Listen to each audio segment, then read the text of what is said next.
C5 app download ചെയ്യൂ. കാണൂ മുഴുവൻ എപ്പിസോഡുകളും സൗജന്യമായി. മോളെ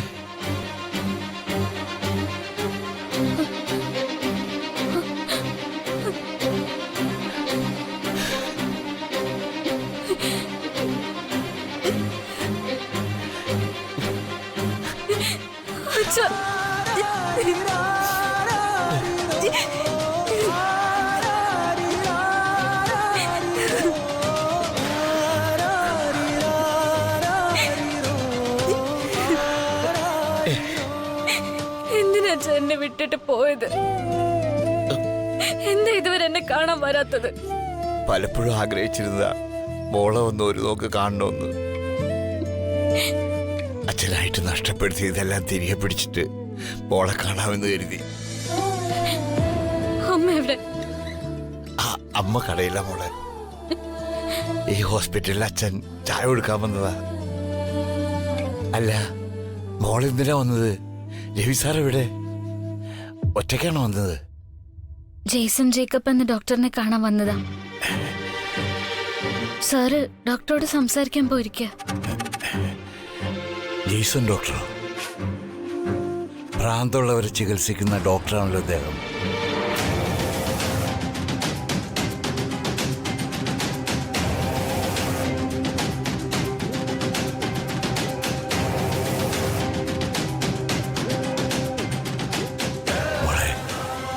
എന്തെങ്കിലും പ്രശ്നമുണ്ടോ? പ്രശ്നമൊന്നുമില്ല അച്ഛാ. സാറിന്റെ ഒരു പരിചയക്കാരനായി ഡോക്ടർ. അങ്ങനെ ഞങ്ങൾ ഇതുവഴി പോയപ്പോ സാറിനെ ഒന്ന് കാണാൻ വേണ്ടി ഇറങ്ങിയേ ഉള്ളൂ. ഓ, ഞാൻ പെട്ടെന്ന് പേടിച്ചുപോയി. മോളെപ്പോഴും ഒരു പെൺകുട്ടിയെ അച്ഛൻ രാവിലെ കണ്ടതേ ഉള്ളൂ. ആ മോളുടെ അവസ്ഥ കണ്ടപ്പോ ശരിക്കും അച്ഛന് വിഷമായി. ആ മോളെ കാണാനാ അച്ഛൻ ഇവിടേക്ക് വന്നത്. മോൾ ഇങ്ങനെയുള്ള ആശുപത്രിയിലേക്കും ഡോക്ടറെ കാണാനൊന്നും വരരുത് കേട്ടോ. രവി സാറിന്റെ ഫ്രണ്ടാണെങ്കിലും പുറത്തെവിടെയെങ്കിലും വെച്ച് കാണാൻ പറയണം. അല്ലെങ്കിൽ മോള് കാറിൽ തന്നെ ഇരിക്കണം. എന്തായാലും മോളെ കണ്ടതല്ലേ, വാ നമുക്ക് അമ്മയുടെ അടുത്തേക്ക് പോവാം. ഞാൻ പോയി സാറിനോട് പറഞ്ഞിട്ട് വരാം. അയ്യോ അച്ഛാ, അത് വേണ്ട. സാർ ഇവിടെ വേറെന്തോ ഡിസ്കഷനില്ല. അച്ഛനായിട്ട് ശല്യപ്പെടുത്തണ്ട. അച്ഛൻ അഡ്രസ് മെസ്സേജ് അയച്ചിരുന്നാ മതി. ഞാൻ സാറിനെയും കൂട്ടി അങ്ങോട്ട് വരാം. ശരി മോളെ. മോക്ക് പൈസ വല്ലതും വേണോ? അയ്യോ വേണ്ട അച്ഛാ. പറയുന്ന പോലെ നീ സുദർശന്റെ മകളാണെങ്കിലും രവീന്ദ്രവർമ്മന്റെ ഭാര്യ കൂടിയാണല്ലോ മോള്. അച്ഛൻ അമ്മയുടെ അടുത്തേക്ക് ചെല്ല. ഞാൻ ഉടനെ വരാം, രണ്ടാളെയും കാണാൻ. ജനിച്ച നാൾ മുതൽ ഒരു കുറവും വരാതെ എന്നെ വളർത്തി വലുതാക്കി എന്റെ ഇഷ്ടം മാത്രം മുൻനിർത്തി ഈ ലോകത്തിൽ ഏറ്റവും സുരക്ഷിതമായ കൈകളിൽ എന്നെ ഏൽപ്പിച്ച് താമസിച്ചിരുന്ന വീട് വിറ്റ് ആ കാശ് മകൾക്ക് കൊടുത്തിട്ട് നാട് വിട്ടുപോയ എന്റെ അച്ഛനോട് ആ മകൾ ഇവിടെ ഭ്രാന്തിന് ചികിത്സിക്കാൻ വന്നതാണെന്ന് പറയാൻ എനിക്ക് തോന്നിയില്ല.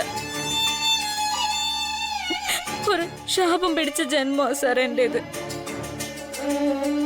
ഇത്രയും എന്നെ സ്നേഹിക്കുന്ന ഒരച്ഛൻ, അമ്മ, ഭർത്താവ്, ഭർത്താവിന്റെ വീട്ടുകാര്. പക്ഷെ അവരുടെ സ്നേഹമൊന്നും അനുഭവിക്കാനുള്ള ഭാഗ്യം എനിക്കില്ല. ഒരു നോക്ക് കാണാൻ കാത്തിരുന്ന എന്റെ അച്ഛനെ കണ്ടത് ഭ്രാന്താശുപത്രിയുടെ വരാന്തയില്. 1000 വാത്സല്യത്തോടും സ്നേഹത്തോടും എന്നോട് സംസാരിച്ചപ്പോ ഞാൻ ആ മുഖത്ത് നോക്കി പറഞ്ഞതൊക്കെ കള്ളങ്ങളും. അച്ഛനോട് ഒരിക്കലും ഞാൻ കള്ളം പറയില്ല എന്ന വിശ്വാസത്തില് അച്ഛൻ അതെല്ലാം വിശ്വസിച്ച് കുറെ നേരം അച്ഛൻ്റെ അടുത്തിരുന്ന് സംസാരിക്കാൻ കൊതിച്ച് ഞാൻ അച്ഛനെ ഒഴിവാക്കി പറഞ്ഞു വിട്ടു. പലവട്ടം അച്ഛൻ്റെ മുഖത്ത് നോക്കി സത്യം വിളിച്ച് പറയാൻ എന്റെ നാവ് പൊങ്ങിയതാ. സാറിനെ ഓർത്ത് മാത്രം ഞാനത് ചെയ്യാത്തത്. എന്റെ അച്ഛൻ സാറിനെ കുറ്റപ്പെടുത്തുന്ന കേൾക്കാൻ എനിക്ക് വയ്യാത്തോണ്ട്.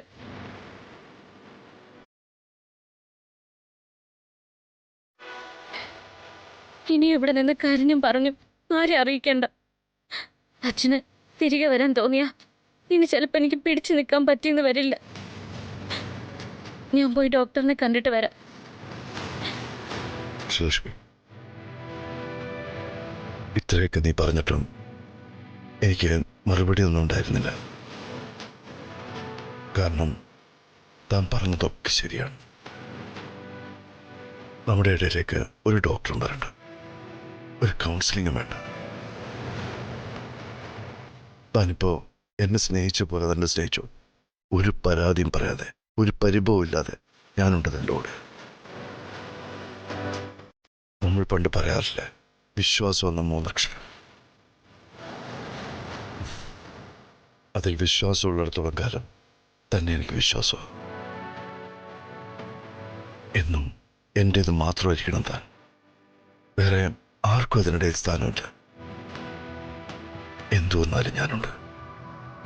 ഇത് മതി, ഇത് മാത്രം മതി. ഞാൻ പോയി ഡോക്ടറിനെ കാണാം. വേണ്ട സുലക്ഷ്മി, ഇനി അതിൻ്റെ ആവശ്യമില്ല. വാ, നമുക്ക് വീട്ടിലേക്ക് പോവാം. അത് വേണ്ട സർ. എനിക്ക് വിഷമാവെന്ന് കരുതിയിട്ടല്ലേ സോറി പറഞ്ഞത്. മാത്രല്ല, ഞാൻ ഓഫീസിൽ വെച്ച് സാറിന് വാക്ക് തന്നതാ. സാറ് പറയുന്നത് ഒരു പരാതിയില്ലാതെ ഞാൻ അനുസരിക്കുന്നു. സാറിന്റെ ഇഷ്ടത്തിനും സന്തോഷത്തിനും വേണ്ടി സാറ് പറയുന്നത് അനുസരിക്കേണ്ടത് എന്റെ കർത്തവ്യം. ഡൗൺലോഡ് ചെയ്യൂ C5 ആപ്പ്. കാണൂ എല്ലാ എപ്പിസോഡുകളും സൗജന്യമായി.